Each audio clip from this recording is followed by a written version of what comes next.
আর যার বাবা ফলন নেই সে, তার মানে যার মধ্যে যত জ্ঞানের সঞ্চার, যার মধ্যে যত ভক্তি, যার মধ্যে যত জ্ঞান রয়েছে, গুণ রয়েছে, তার মাথাটা ভার তো সে কি করবে, সে তো মতই থাকবে। আর যার বাবা কিছু নেই সে তো মাথা তুলে দাঁড়াবে, হালকা না উঠে যায়। হরি বল হরি বল। মা, কৃষ্ণ কথার আমি কিছুই জানি না, তবে তোমার মতো ভক্তিমতী মা যদি আমাকে আশীর্বাদ করে, আমাকে কৃপা করে, আমি নিশ্চয়ই কিছু বলতে পারবো। তুমি আশীর্বাদ করো মা। মা যদি সন্তানকে আশীর্বাদ করে অসাধ্য সাধন।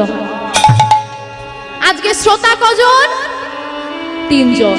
হারাই পণ্ডিত পদ্মাবতী মার ছোট্ট কুবের, আর বলছে কি এইদিকে সন্ন্যাসী ঠাকুর। চিন্তা করে দেখেন মা, এইখানে